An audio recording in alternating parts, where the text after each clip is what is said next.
Hi, my name is Chinmay Thakur, and along with my colleague Sasanka, I've created this demo called as the Railcar demo. The use case for this demo was to ingest real-time railcar events and to perform some initial fast processing that is to be stored in our database. After this fast processing is done, we also need to perform some timely, lengthy processing using serverless architecture on the already pre-processed data stored for future purposes. The products that we've gone ahead and used for this demo includes the Oracle streaming service, which is used to ingest the real-time data. We've used the Oracle Kubernetes engine, which is used to host the application which does the initial fast processing. We've also used our container registry to store the images that are running in the Kubernetes engine. We've used Oracle functions, which is our serverless architecture, to go ahead and run the slow processing logic. We've exposed the Oracle function using an API gateway for manual triggering. We've also used object storage to store the raw data that we actually collect. And we've used our autonomous transaction processing database to go ahead and have those three tables to store our raw data, our fast process data, as well as our slow process data. And lastly, we've also used some logic in OCI Java SDK to mimic the ingestion of real-time data. So let's go ahead and look at our solution architecture. So as you can see, it starts from the left and goes all the way to the right.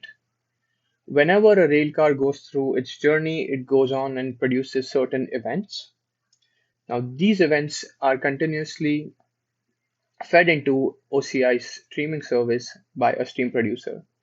In our case, we've used an OCI Java function, which produces these railcar events and puts it into our streaming service. We also have a Kubernetes cluster, which acts like a Steam consumer. The fast processing logic is actually running within this Kubernetes cluster. This Kubernetes cluster continuously monitors the stream for new ingested data. Whenever new data is ingested into the stream by the stream producer, the Kubernetes cluster picks up that data and performs the initial fast processing. Now, there are three different parts of the initial fast processing.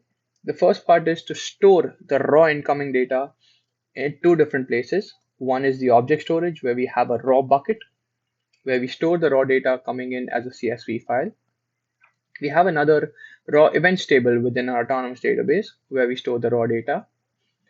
And third table is our fast process data, wherein there is some processing done on the ingested data and then stored in the fast process table. Now, once we have this part done, we might have some other processing or lengthy processing that needs to be done at a periodic basis on the already processed data. And for that, we've gone ahead and used our serverless functions. What the serverless function does is it picks up the data from the fast process table. It goes ahead and performs the slow processing logic, implements those logic on the data, and then stores it back to our autonomous database in a different table known as the slow process table. Now, we've actually gone ahead and created two different ways we can go ahead and invoke the function. The first one we've used is cron jobs. So at periodic 5-minute intervals, the function is triggered. It'll pick up the data from the fast process table, perform the necessary logic, and store it in the slow process table. We've also provided another way to trigger the function, which is using a manual way. We've exposed the function using an API gateway, and we'll show you how we can use Postman to just do a simple get call to trigger the function. Now let's go ahead and look at all the different pieces that have been used on our OCI console. So this is our OCI console. I've already migrated and opened up our Kubernetes cluster, in which I've gone ahead and created a cluster. Within this cluster, we have one node pool. And within this node pool, we have two different nodes which will host our application. We've already Dockerized our application, which has the fast processing logic, and also pushed that image onto OCIR. So what our Kubernetes cluster does is pulls that image and runs that image on. Secondly, we also have our streaming service, which will act as the ingestion for the data, real-time data. We also have our autonomous database up and running. Like I said, we have three different tables within the autonomous database. The first one is for raw events, then we have the fast process table and the slow process table. I'm quickly just going to run the last three commands to see there is no data in any of these tables. So as you can see, currently there are no rows within this table. We also have a raw bucket. Currently, as you can see in the object storage, this raw bucket doesn't have any data. It will be fed as and when we go through the demo. We also have our functions where we've actually gone ahead and created a function and exposed that using our API gateway right here in a deployment. So now let's look at the different pieces and go one by one and execute the different processes. The first thing that we want to go ahead and do is look at our Kubernetes cluster. So I have my terminal open. Let me go ahead and quickly show you what is running within this Kubernetes cluster.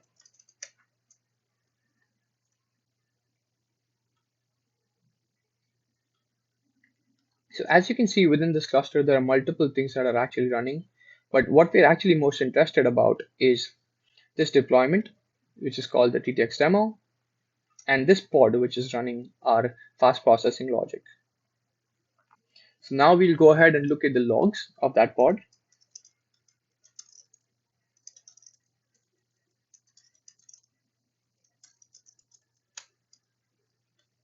So what this application is doing is it is continuously reading from our OCI streaming service for any new messages that are coming in.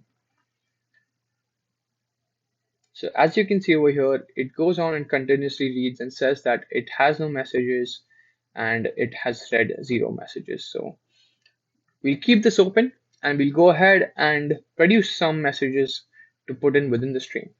So the next step we're going to go ahead and look at is using our stream producer to going ahead and producing some railcar events into our streaming service. For this, I've used a Java code which goes ahead and creates those events and pushes those events onto our streaming service and acts as our stream producer. Let me go ahead and run this program real quick.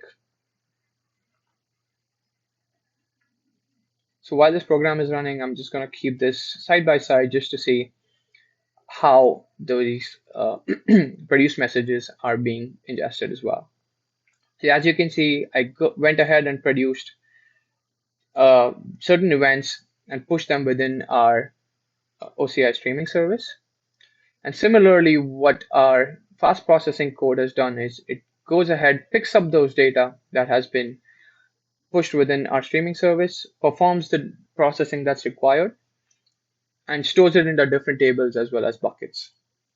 So let's just go ahead and look at this in our OCI console. So if I go back to our streaming service and click on load messages, you'll be able to see the different messages that have actually gone ahead and pushed within this string. The next thing we want to go ahead and look at is what exactly did the fast processing service do. So let me go ahead and show you the three different tables. Let me go ahead and show you the first table, which stores our raw events. So let me go ahead and run that. And as you can see, this is the raw events that have come in. This location silence here shouldn't be part of my journey, but it's still showing up for some reason. And I should remove this as part of my fast processing. So what this fast processing does is it goes ahead, reads all these events, and removes the ones which has location mentioned as silencio. So let's go ahead and look at our fast process table.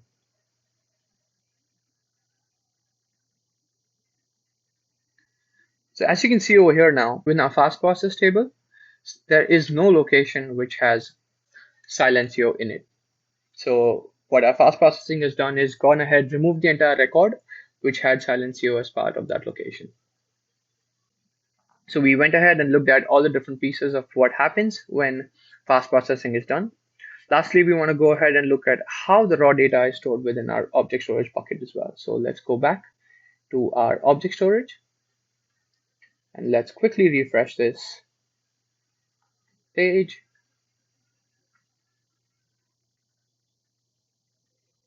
to see that we have another CSV file which stores the raw train data within it. The next thing you want to go ahead and look at is how the slow processing is being done. So like I said, we have two different ways of actually triggering the functions to do the slow processing. So as you can see over here, we have a cron job already running over here. And this will go ahead and call our function every 5 minutes. So this cron job is going ahead and calling this function every 5 minutes to go ahead and do the slow processing part. But we also have another way to actually go ahead and trigger this function, which is by using our API gateway. We've exposed our API gateway, and we can use this URL and do a GET request to just go ahead and call our service or trigger our function. It returns a payload back as a response. But what did this slow processing do? Let's just go back to our database and look at what exactly it does.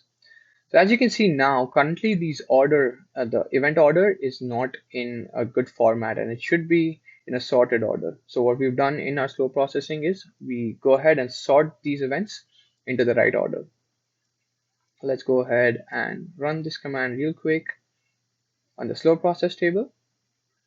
And then we'll see that all of these different event orders are now sorted in the right way. So this concludes our demo. We went ahead and looked at the different services that are used for ingesting data, perform some fast processing, store them in our autonomous database as well as object storage, and then use serverless functions to go ahead and trigger the slow processing of this data. Thank you.